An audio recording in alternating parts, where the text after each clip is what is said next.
Hello, everybody. Can you hear me out there? We're going to try this again. So, I guess I should have a mic. That might be an important element. Sally and I, and our good friend Dickie, who was in the field, we had some issues, but it looks like we actually are happening. I don't know.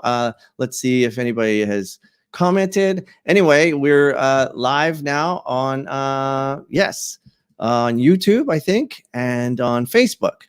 So hopefully you guys are tuning in. I'm sorry for the delay.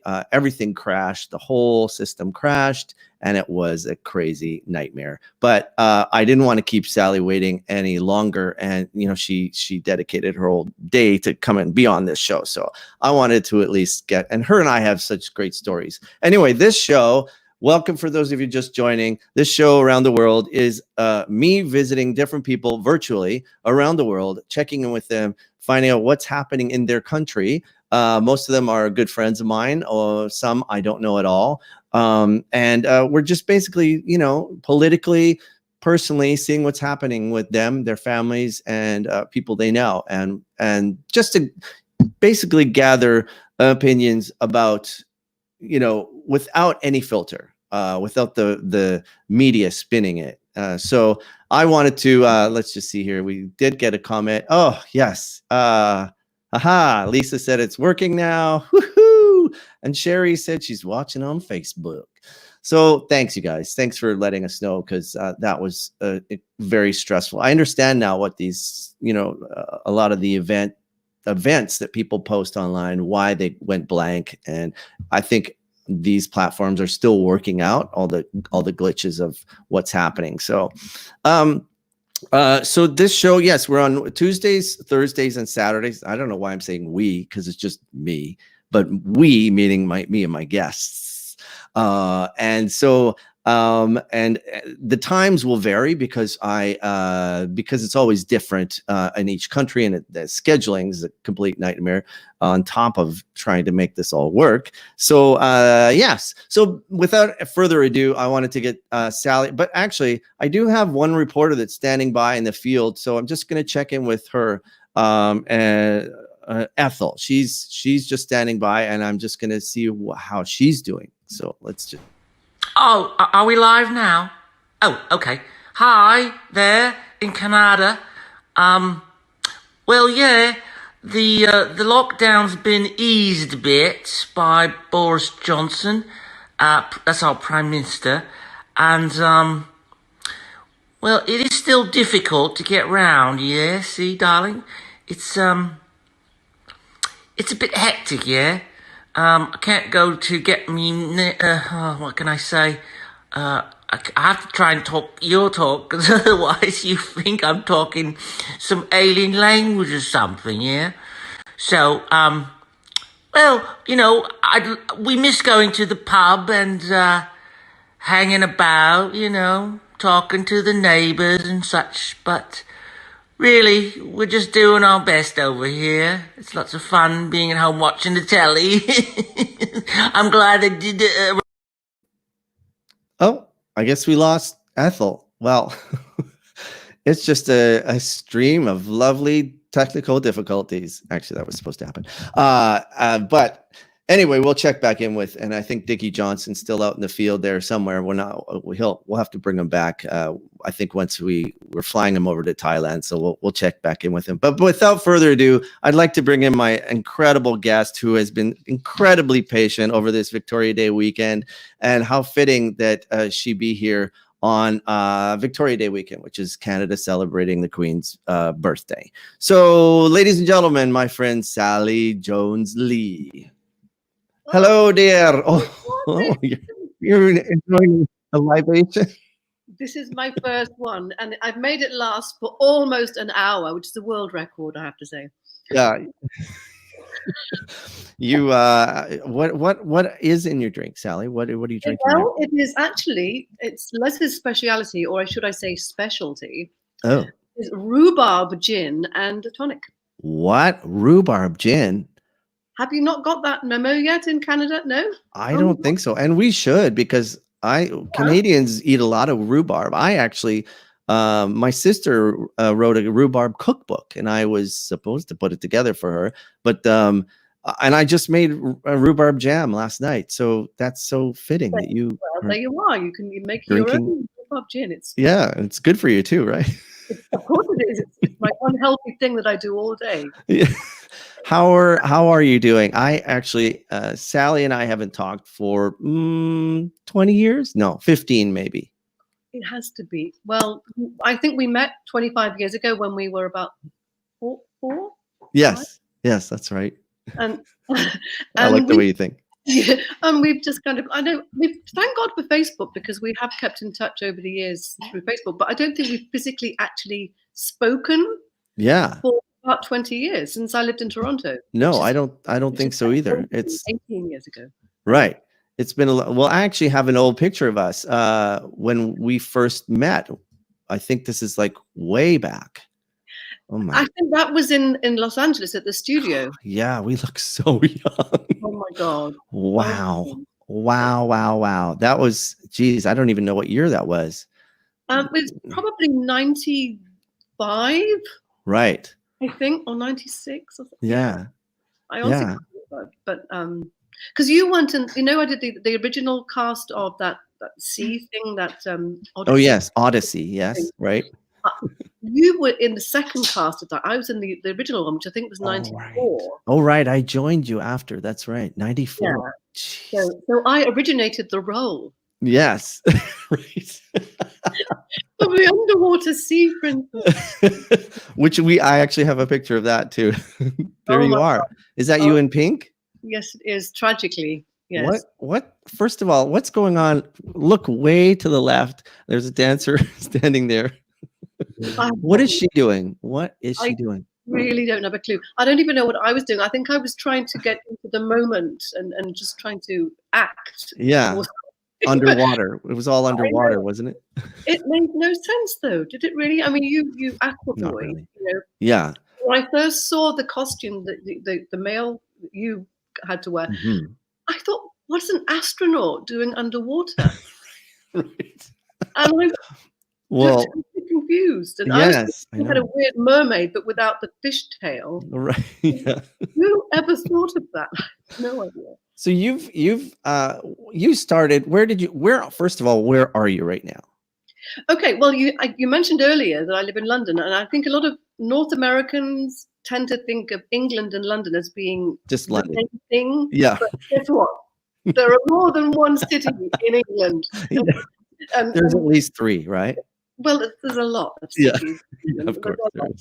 It's like saying that you live in, I don't know, in London, Ontario. Yeah, exactly. Right. We live 3 hours away from London.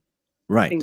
We live in a place called Bridgnorth, Shropshire, which is this beautiful market town, and we're about 2 miles outside of it. You must come and visit. Yes. I'll bring Dickie Jones, our reporter. Yes, as long as he doesn't try and do the accent. Yeah. Wonderful. So if you can picture a triangle, I always say to the Americans, picture Liverpool. Well, they can't picture it because they only ever go to London. But you can picture Liverpool, Manchester, and Birmingham.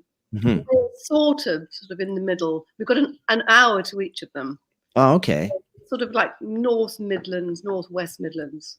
Oh, beautiful. I actually was just about to start Billy Elliot, which I think is based but further to the east, right? That's sort of a northeastern or northeastern. Liverpool, isn't it? Billy Elliot's Liverpool, isn't it? Oh, maybe it is. Oh, I thought it was like. Maybe you're right. No, actually, you're the one that was going to be doing it. I know. I'm sure you've done all your research. Well, I would have done more research, but it got canceled. So. Postponed. When was it supposed to be starting? Was that in London, Ontario? No, that was in Halifax, Nova Scotia. Nova Scotia, I love Neptune Theater. Yeah, it's beautiful. It was a perfect show for there. It's still going to happen. We just don't know when. That's all, but we'll see. And which role are you playing? I was playing Posh Dad and a minor. Posh, so posh. Yeah, so that's an interesting, and I am playing at Scab as well. which I didn't know. Oh, I okay. didn't know what a scab was until someone explained it to me. I was like, Oh, oh, yes, the union people. right. They crossed the line, right? Or something like that. Yeah, right. So, I managed to see it, believe it or not, in Melbourne, Australia. I was on the oh, ship called the Volendam on Holland America. oh, And wow. we were doing Sydney to Melbourne, like, I don't know, I was on the ship for about 3 weeks. Mhm. And in Melbourne twice, I got to see the matinee of Billy Elliot and the Wow. following time, the matinee of Wicked. Oh, And wow. how often do you get to do that when you're on a ship? Yes. Yeah, exactly. That's like the major double bill. It was Um, fantastic. Yeah. Just so everyone knows who's watching, Sally and I met on Princess Cruises, well, in LA, obviously, from the photo. And Sally's had quite a career performing on ships as guest entertainer and also as a lead vocalist in all the production shows. So, and then you've also delved into other areas. So when you moved out of England, did you perform in England in the beginning? What were you doing to get started? Are we going way back? No, we're not going to go way back. Not that far. We're going to be here for like 3 hours. Before Princess Cruises, what were you doing? That's a good question. Oh, right, well, theatre, basically. Theater, okay, right. It's always been my thing. But then in Toronto, when I left the production show gig, yeah, after about 4 years, was it? And then went to Toronto, lived in Toronto for 4 years and did some shows there. Right. And all around theatres that you'll be familiar with. Remember Port Hope? Have you ever done Port Hope? Yes, yeah. Mm-hmm. And did Summer Stock and loads of shows with the wonderful Evan, who you know. Evan and Chichis. And James Anderson. I did this amazing show called The Vampire Lesbians of Sodom. Oh, I remember that. You don't see it. Wasn't that at Buddies and Bad Times? Bad Times. Yes, right. I remember when you guys did that. Yes. It was so much I didn't see it. I don't know. I would have remembered that. You would have remembered it. Yes. It wasn't my finest hour, but it was.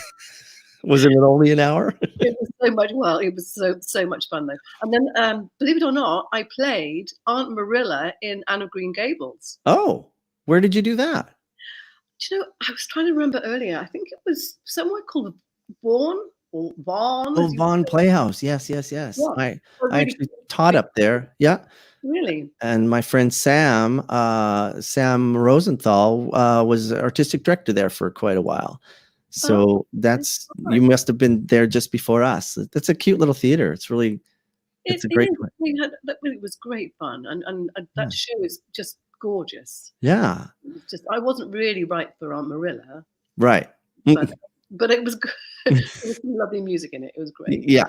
Well, that's I mean, I think every Canadian entertainer should do that show at one time or another, because that's like a classic Canadian show and plays every year out in Prince Edward Island in Charlottetown. So that's that's like a staple of our theater community. I remember visiting Charlottetown once, and just everything was just Anne of Green Gables. It was just, yeah. They rely on it. I can't imagine how these places are surviving now without the theaters and the tourism. So many places are suffering because of everything shutting down. So I pray that these theaters and these places, are just hanging on long enough so that we don't actually lose them, because restaurants and stuff are closing for good, and that's I'm hearing sad things about theaters in London, have you? Yeah. I mean, so they're hanging in there, but unless they can actually start to get some bums on seats sort of early next year, they're not going to. Do you think they'll start doing virtual shows like they're talking about that here, where they can actually get actors together and the theater will actually stream the show? Do you think that will happen? They start doing stuff like that. I mean, people are doing stuff on Facebook, aren't they already? Right. And live streaming from YouTube and actually charging. What's her name? Calloway, Anne Hampton Calloway. Oh yes, right. Yeah, I watched her show, her cabaret, and you had to pay $25 to watch it. Right.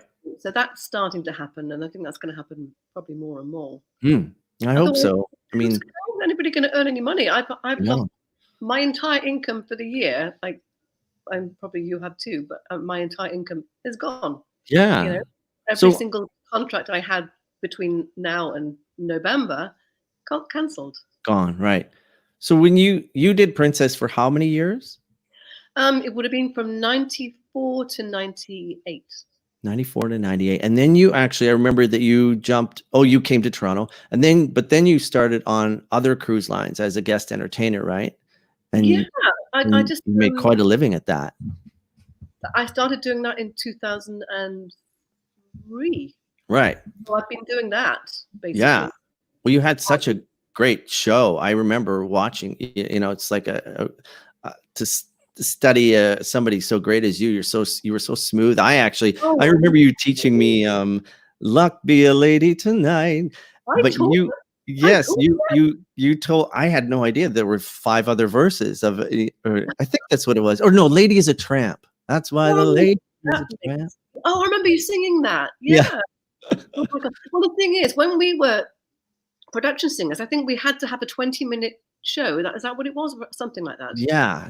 That's kind of like how I kind of like started doing, cabaret as opposed to theatre, which we know we've always done. But then when I had to go back, I had to get an agent. When I left Toronto and came back to England, I had to get an agent and start from scratch. Oh, I see. Okay. I had to kind of like, say that I didn't mention that I'd been a production singer, because that probably would have gone against me, because they like to pigeonhole you. Yeah, so yeah. No, I've never done it before. I'm a guest entertainer, and I have a show. Yeah. But I was advised to do some comedy stuff because there were so many female vocalists. So I started to do some parodies and put together. Yeah, you had brilliant. The girl from what's that? Did I do that way back then? The boy from that was Stephen Sondheim's song, Right. I think I saw somebody do it on the recent Sondheim tribute, and I thought of you right away. What was it? What's it from again, Sally? It's from a show called The Mad Show, which he wrote. He wrote the lyrics, and it was, I think the music was written by Mary Rogers, I think the daughter of Richard Rogers. Oh, okay. Yes. It's a brilliant song. Like, so tricky to do. You were perfect at the, there's a lot of words in there. It took a while to learn, but it used to go over the heads of quite a lot of the. Yeah, that's one thing we learned on Chips, is to do stuff that people know, right? I got rid of all my obscure stuff, and I just ended up doing, Hank Williams and Buddy Holly and the greats, Frank Sinatra, and people love that. That's what they want to hear. You're absolutely right. That they want to just don't have to work too hard. They just want it to be, handed to them and very. So I noticed you're not social distancing. I see somebody very close to you. Is that Les? Hi, Les. Can you pop your head in there? Oh, look. Oh, beautiful. Like, what a handsome husband. Wow. So this is off, actually. Yeah, sorry. So that's total distancing. That's for sure right now. Yeah, you're a few miles away. So you guys met how many years ago? Oh my God, 7 years ago, and 6.5 years ago, and he literally had moved. We'd moved in together. You moved in with me, didn't you? Because he'd left. Did you know he had moved in with you? Within 2 weeks, basically, because he'd left the previous marriage and was living back with his mother. Oh, okay. 4 years of marriage. After a few years. Wow. Hey, you know what? Things change. And I was just watching a documentary on these 2 women who were lesbians from the 1940s on Netflix, and they got married in their 80s, I think. And, and they were together their whole 65 years they were together or something. So that's insane. Wow. And so congrats to you guys for, going at it again. Sorry, not going at it, but like, there's always somebody out there later in life. I got it right this time. Yeah, right. Yeah. It's 5 years. 5 years this August. So, and well, congratulations. Oh, I actually have a beautiful photo of you guys. Look at that. Oh, is that your wedding? Do you know what? We had a marquee in the back garden, which was always a real risk in the UK. What's a marquee? Oh, a tent. Oh, okay. A big party tent. Do you not call it a marquee? No, in Canada, a marquee is actually the, like live tonight at the blah, blah, blah. That's for us, it's a marquee with lights. It was live, the marriage of Sally and Les. No, the marquee is basically just a very big tent. Oh, okay. I did not know that. Okay, I guess we're in Canada. Just stupid. We call it just a big old tent. Which basically is what it is, and so it just sounds much posher saying. Yeah, it sounds way nicer. You have to pay a lot more for it. Yeah, exactly. Right. We would have had a tent, and it would have been cheaper. Yeah. So you set up a marquee in the back. In the back garden, and what are the odds? But we had the most glorious weather from the beginning of the day right until it was 25 degrees. It was August, which it should be okay. Mm-hmm. But the day before it rained, and the day after it rained. Of course. So, my God, we were so lucky. It was just meant to be, though. That is a sign, right? When things go right, and kind of like today things didn't go right, and it's making me think that maybe I shouldn't be doing this. No, but you know what? You have the patience of a saint. I know. I was sitting here for almost an hour with my hands on it. And if it had been me, I think I would have thrown my laptop from one end. I was very close to it. I was going to bail, and I thought, you know what? I made you wait so long, and I have to be able to keep doing this. People were tuning in, your friends, our friends. And when you posted, I noticed last night a big show that was I think coming out of LA. It had the same problem, but they still posted it. They still went ahead with it like an hour or two later or whatever. They had a list of 50 people on there, that were just waiting in the sidelines. Oh wow, really? Well, as you say, it's the StreamYard. It's teething problems. It's like Zoom. Yeah. We all had problems with Zoom. Yeah, exactly. It's getting better each time we have a Zoom party. Has it? Yeah. Yeah. Well, and so Les, what do you do for a living? I'm in the financial services industry. Oh, great. Okay. Which is very which is very do you give money to people. Breaker over here, but basically we sort of help support financial advisors across the UK. Right. And we just support services to them, so we check what they do, and that's where it becomes really boring. So I'm going to shut up now, but that's what. Yeah, Sally started to nod off after. So then when this all went down, what happened with you? What happened with that area of thing, or are you still active in? No, we're still very active. I help run the company, right? And, we got all our employees to work from home almost immediately. Right. Not sure how that was going to work, but it touch wood, it hasn't failed us yet, and that's sort of 8 weeks on now. So how did that work? Did you set up a platform for your employees to work from, or like most of our stuff, even in the office, it was pretty much internet based. So the phones were internet based, and we had servers, and literally everybody just took their equipment, set it up at home, and they were running the same day. Oh, okay. Just took their terminal and took it home. Yeah, the office phones being internet, anybody ringing in, it's just like you ring in the office. And if you need to be put through to somebody else, they just dial the extension number, and it goes through to somebody's house now, rather than just somebody's. That's incredible. That's amazing. Like that's. I hope that doesn't actually become, part of our world. They're saying, right? Like. Well, that's what you've been saying. You may not go back to the. Well, we use Microsoft Office Teams. Oh yes, yeah, right. And that works really well for us. And of course, you can share documents, and there aren't any limits at all about the amount of people you can have on. Right.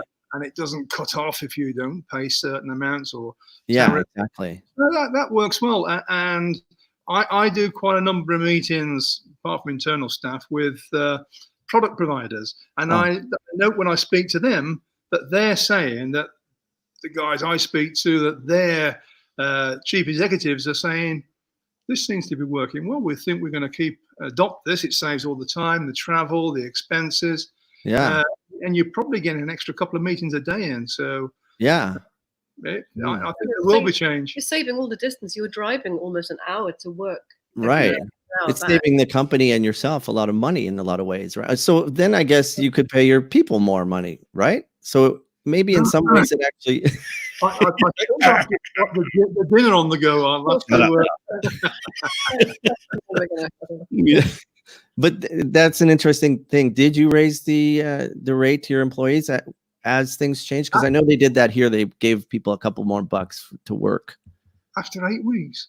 No, we actually, the reality is that we would normally look at salary increases. Mm-hmm. We have to hold that because the whole of the UK at the moment are every industry is not, they're uncertain of what the future is going to bring. Yeah, and right. The government are supporting it with certain payments. They're paying up to 80% of a certain salary level. We haven't had to turn to that. Are you familiar with this term furloughing? Are you doing that in Canada? Furloughing, yes, yeah. Yeah. Lots of deferring and furloughing going on. Yeah, yeah. It's a whole new vocabulary. Who knew, right? I actually had to like Google. I'm like, what the fuck is that? What the hell is that? I know, and who the hell can spell it, even if you do know what it means? Right. Certainly actors aren't used to furloughing anything, I guess. I don't know. And we're using all these words that we never use, like everybody's saying the new normal and unprecedented, and it's like, yeah, right. Saying the same things. Well, it's definitely an interesting time, and like and so you guys, I know, Sally, you lost a lot of contracts, and so are those contracts still happening, or have they been postponed or canceled? They've been. It's hard to know with cruise ships, right? They've been cancelled, but you can't. I don't know. I mean, I don't know what's going to happen. I have no idea. Nobody has. Yeah. I don't know whether you know, but there are over 200,000 crew members still floating around at sea. Oh, really? Because, unable to get off because they might be possible infection. Yeah, even though some ships have been proven to be completely COVID-free, but some ports have closed, or a lot of ports have closed. Right. So they have to go to a specific. Right. Yeah. So there's a petition going around at the moment. If you haven't seen it, I'll send you a link to it. Oh. I signed it yesterday to get some of these crew members home. It's so tragic. They're not. They're apparently on Royal Caribbean on one of their ships. There was a hunger strike by 20 or so of these. What? And one has actually thrown themselves overboard. Oh yeah, right. I heard about that. Somebody actually took their own life, right? Yeah. But the hunger strike I only heard about today. It's getting desperate, and so that kind of thing is happening right now. And they can't be thinking, oh, I know, we'll just start booking acts for, that's going to be the last thing. Yeah. Well, you and I have had quite a few scares from what I remember. We with the norovirus. Oh, do you remember that?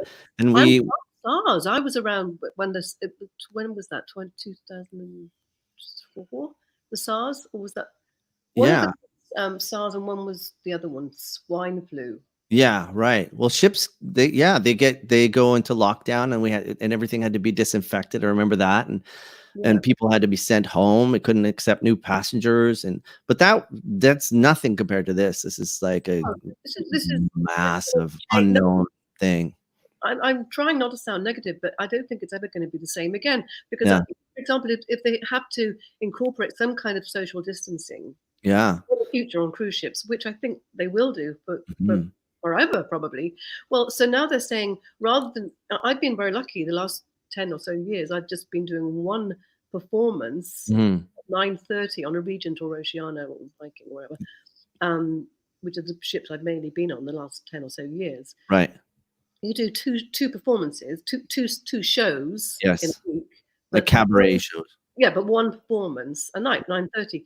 Well, now they're saying with social distancing, they'll actually have to do maybe 3, maybe 4 more shows per night. That's per night. Oh wow! But just picture this: picture looking out at an audience, and you've got like 2 meters between each person or between each couple. Oh, no, it'd be like performing on The Fair Princess again. Oh, and because it's not nice for the audience, because audiences like to people around them. Yes, yeah, that's the whole thing. You get all nestled into your seat, and you like talk to the people next to you. Like, can't imagine looking down like, oh hi, 5 seats down with the mask on.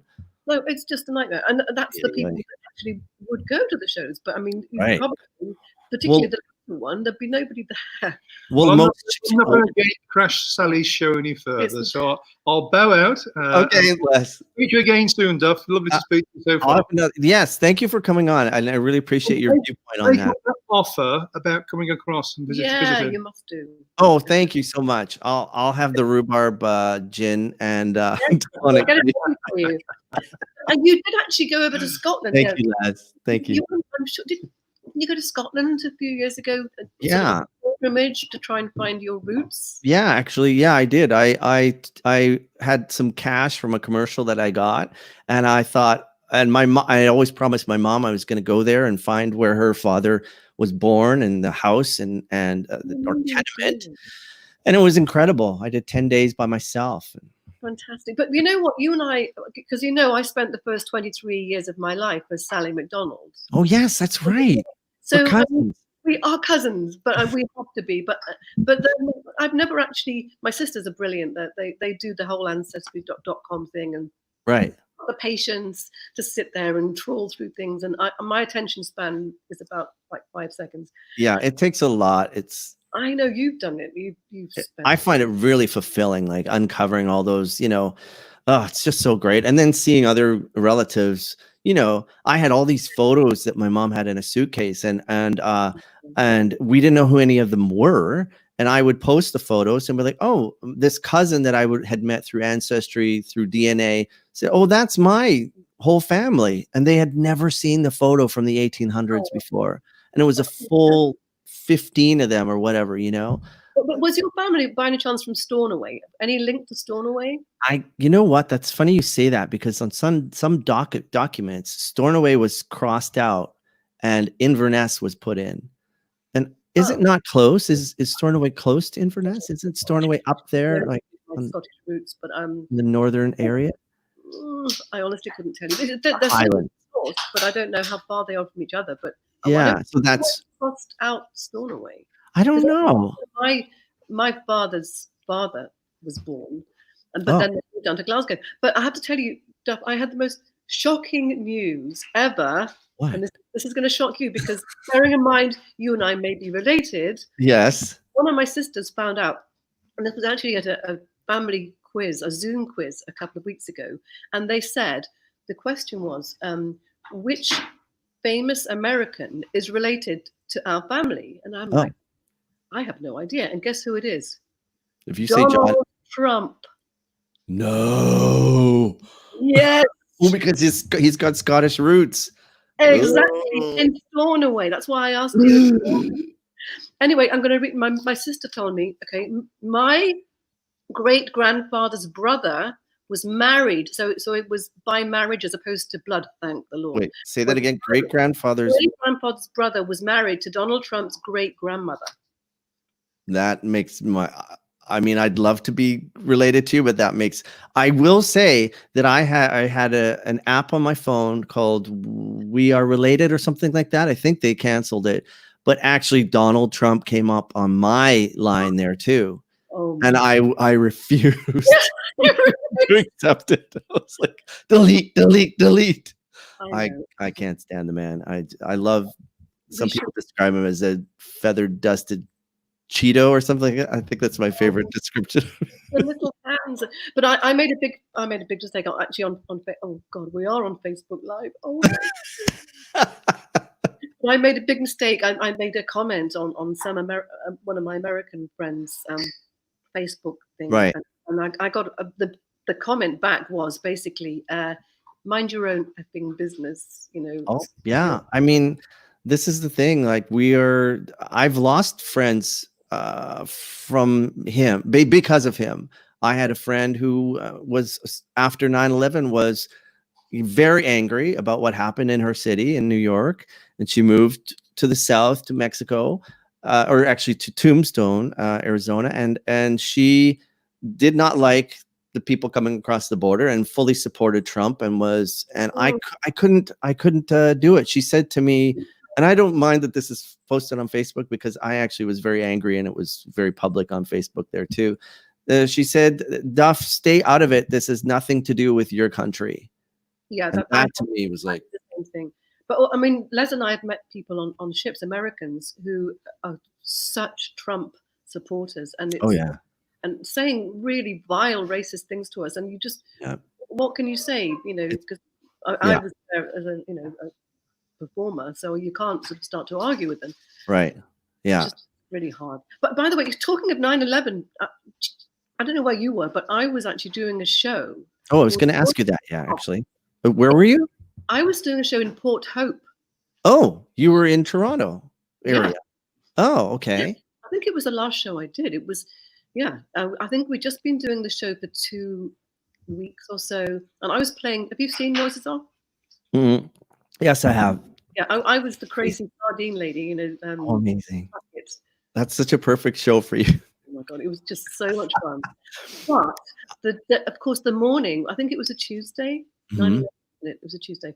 And of course, you know, it was like, oh my God, it just can't be real. And I phoned the stage manager and I said, you know, after having cried for 2 hours like everybody else, I said, presumably our show, the play is off tonight. And she said, no, but people have paid and they're, you know, we have to do the show in case they come. Oh my God. So well, there was. Oh, you did. Oh, we did comedy on the day on 9/11, and I'll never live.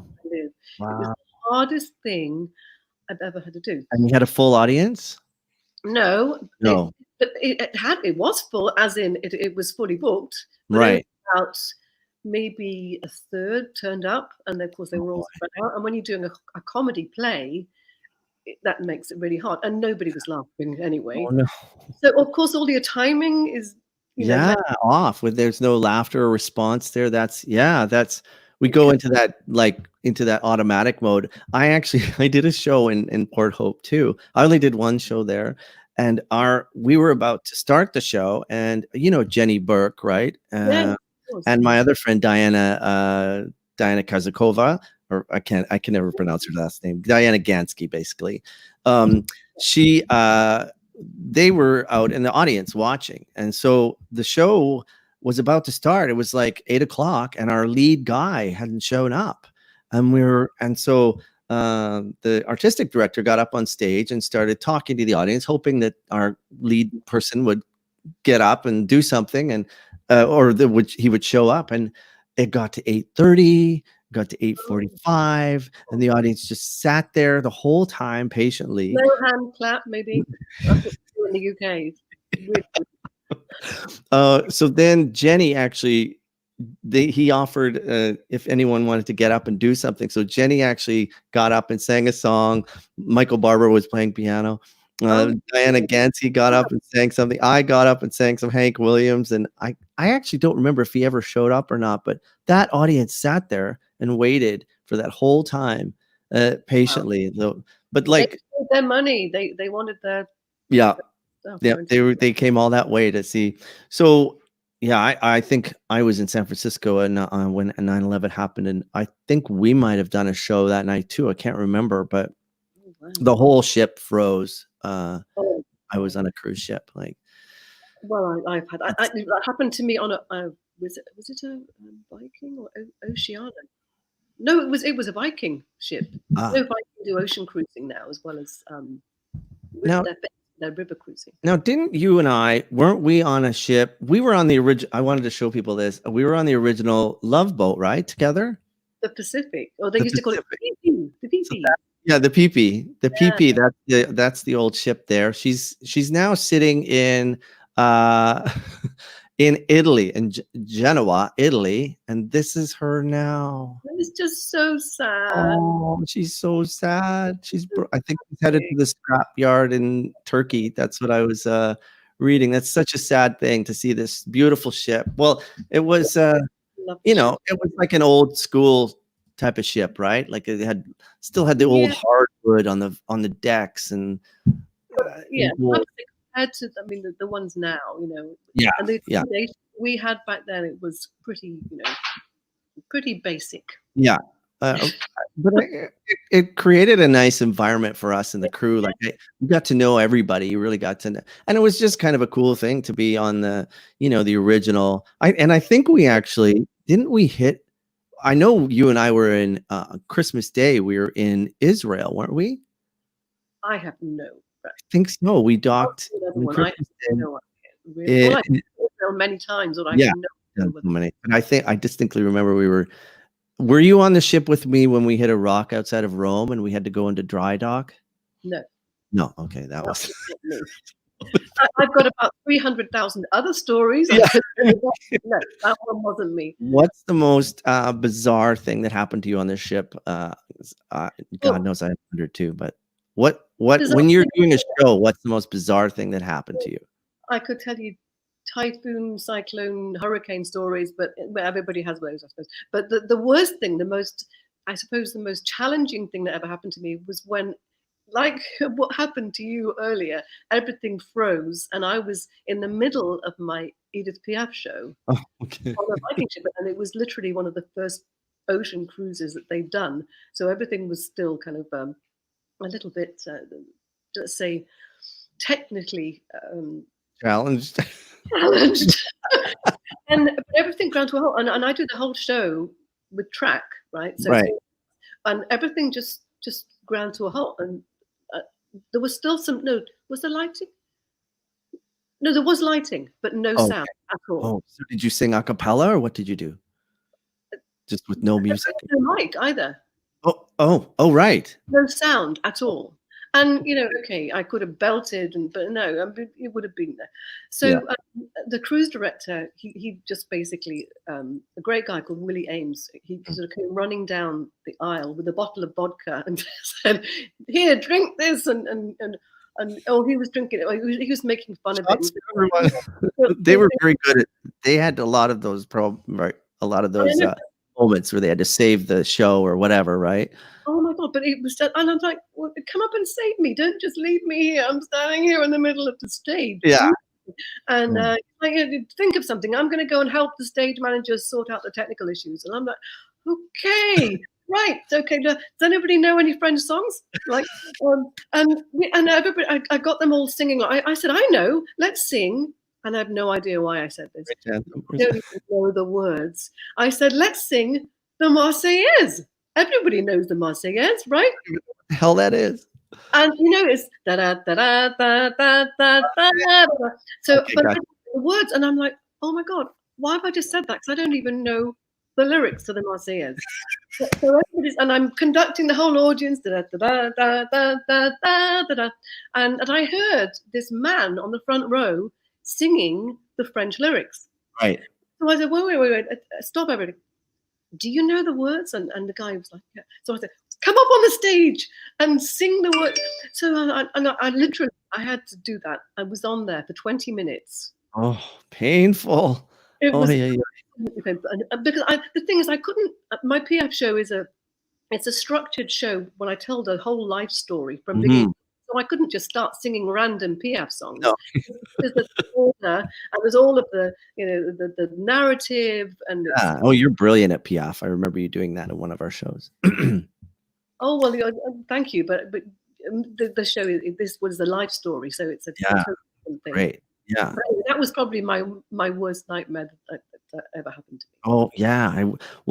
I do distinctly remember being in Africa with you. I don't know if you remember this, but I do. We were in Egypt. What's that?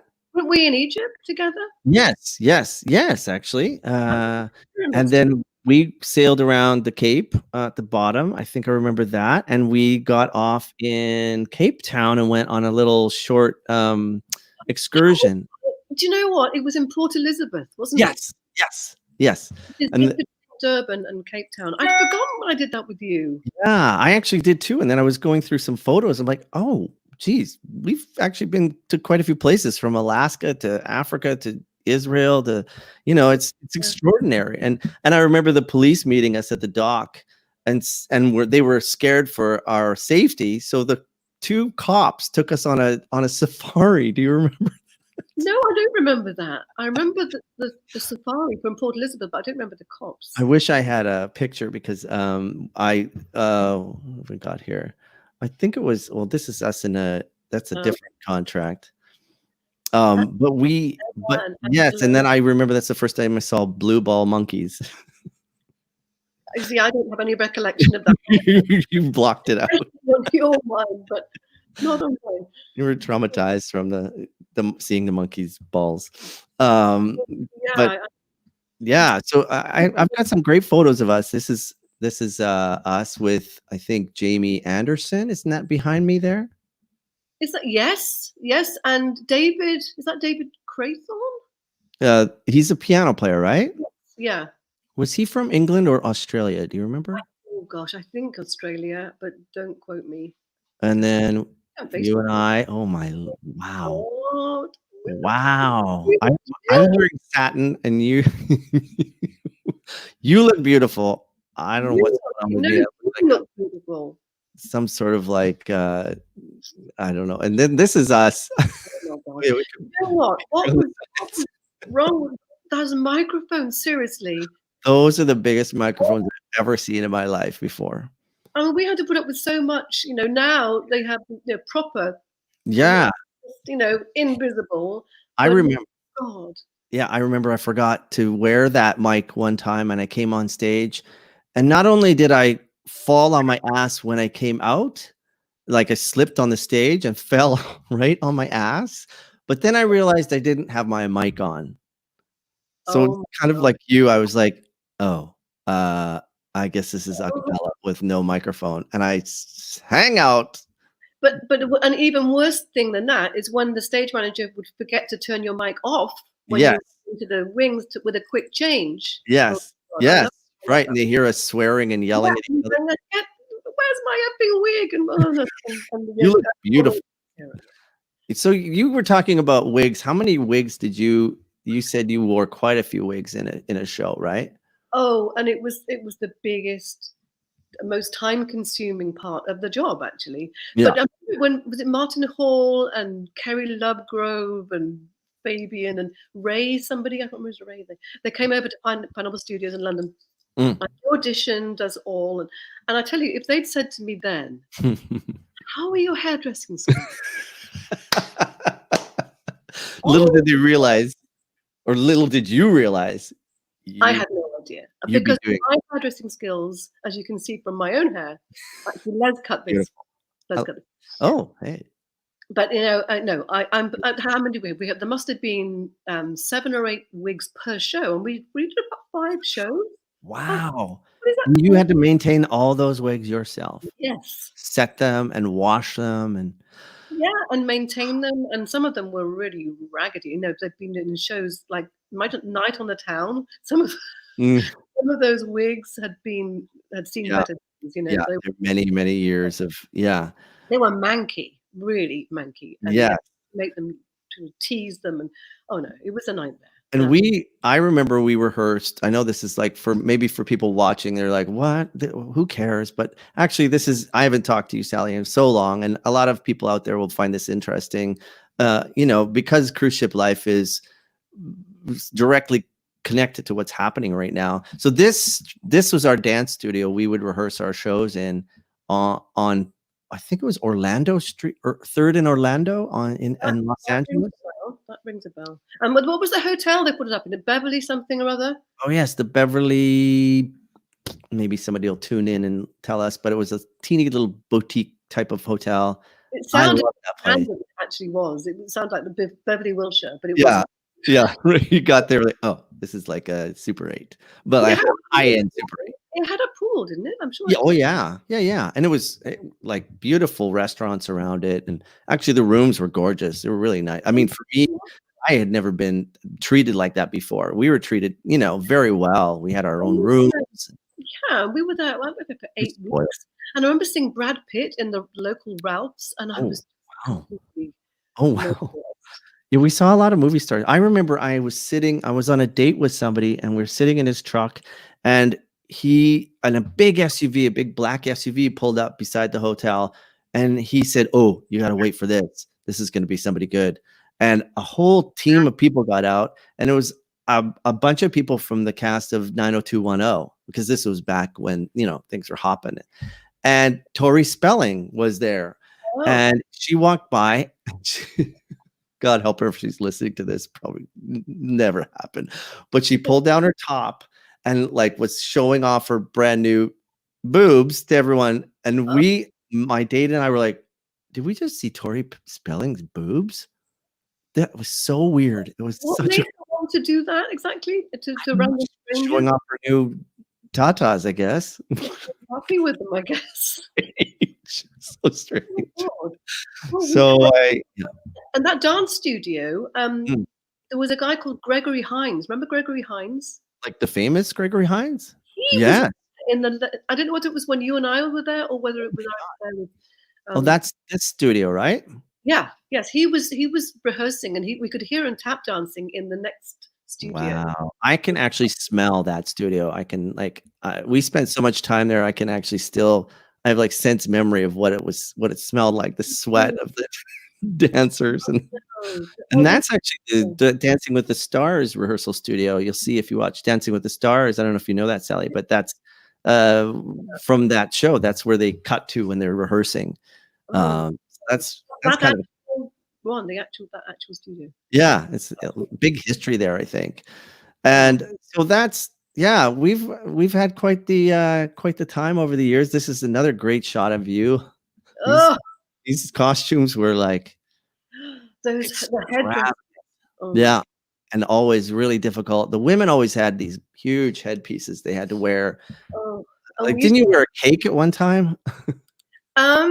Was it a cake? Oh yeah, was that in New York, or was it? Oh yeah, you had the Empire State Building on top. Like the dancers had to wear, and they never lit up. Do you remember? They were all supposed to light up, but they never did.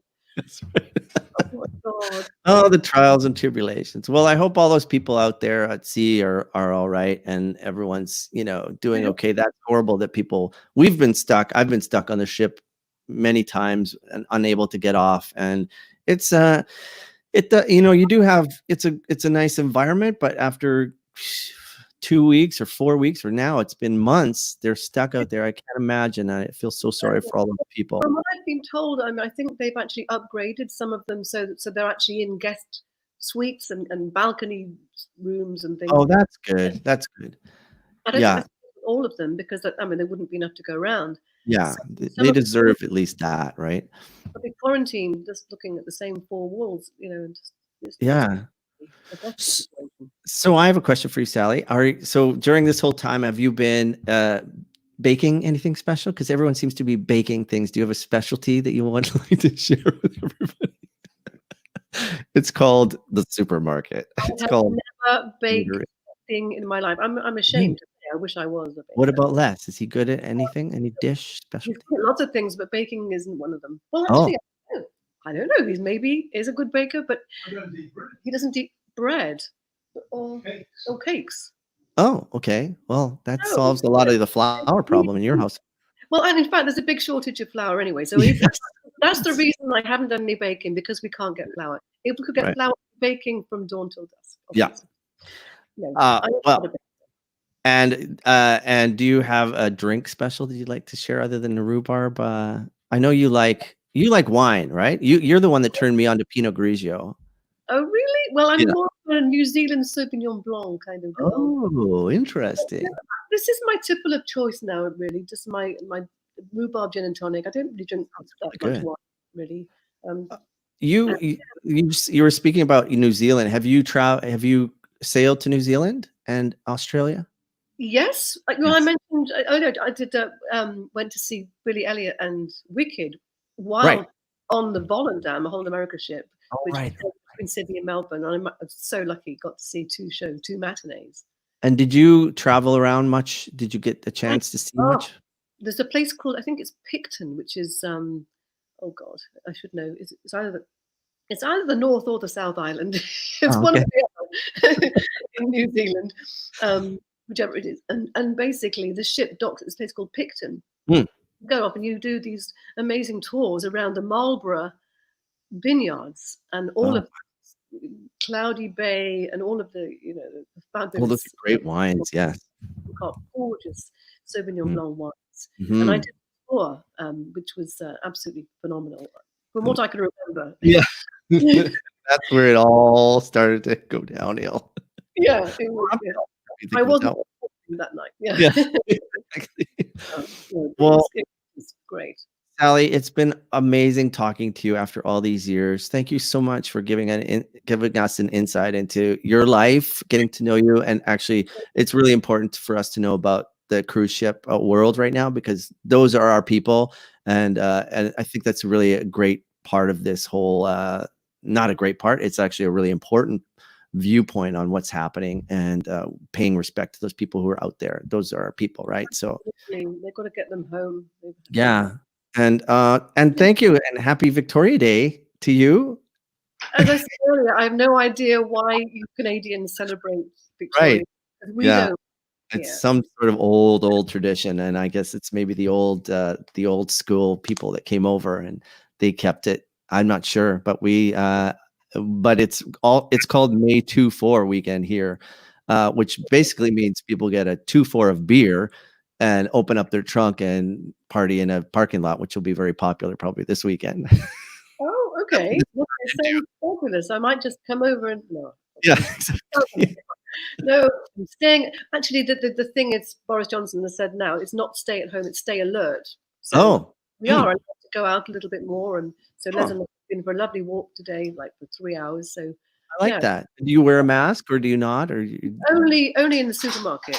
That's what we do here. Yeah. So it's pretty much the same deal, right? I mean, we're basically on the same level as, I think UK is kind of in the same boat we are. Everyone's just slowly seeing what's happening. Yes, but I think our numbers are pretty horrific. But high, yeah, right. Well, stay safe. I love you. Stay in touch. Thank you so much for doing this, and sorry for all the technical. Oh, don't be sorry. You've got to listen. Come and visit us, please, soon. I would love to. I'm going to bring everybody with me. Well, not everybody, maybe just a couple of people. Say goodbye. Thank you, Les, for joining in as well. We really appreciate it. Thank you so much. Me and my whole crew here. Say thank you, you guys. Oh, they're busy. Thank you to all the crew. Yes. Have a great night. I know it's, what is it, 8 p.m. there now or something like that? Yeah, it's time for dinner. I'm starving. Yeah, another gin and dinner. Okay. Thank you, Sally. Hey, take care. I love you. I love you too. Good night. Bye. Well, that was Sally. That was so great to talk to her. I had such I actually, I love it when you talk to somebody and you discover things as you talk to them. And one of those things was cruise ships, which I find very sad. I actually thought that most people were home from their ships. Some performers, I think that they let go last week, or maybe a few weeks ago, or some of our friends are home. But that was part of the whole beginning of COVID, was people stuck on cruise ships, and a lot of people. Ooh, it's a very scary thing. That's one of the most enclosed spaces on a cruise ship you can be in. And also the recirculated air. So I personally have had quite a few scary experiences on ships, and you're just at the mercy of whatever happens, whatever they decide, at the mercy of, it's international waters too. So you're, Anyway, peace to all those people out there. I hope everyone's staying well, and I thank you guys for tuning in. If some of you are still watching, thank you for watching and being patient with us. This is all new, and if you want to check out the stream, go to YouTube at Duff McDonald, and it'll be there. And I also wanted to thank my friend Steve Amazol, who was with us earlier. And he was doing a live stream on Facebook with me as well. You can catch him on the Aaron Pritchett show on Instagram nightly, I think. You have to check with the times on that. And also I wanted to shout out to Jeremy Webb at Neptune Theater. He has a show called Off the Leash that is streaming on YouTube. Very entertaining as well, and in interviews with a lot of performers and creative types. And also my good buddy in crime, Big Girl and Friends, Christopher Wilson, has a show on YouTube as well, streaming 7 p.m. I think every night, but you can check with that schedule as well. We want to support other people who are making this all work. We're just trying to make it work and keep each other focused and busy. And let's all be good to ourselves and be good to other people we run into on the streets and out and about. And there's my cousin tuning in from the island, Vancouver Island. Hello, Brenda. I hope you're well and everyone's well out there.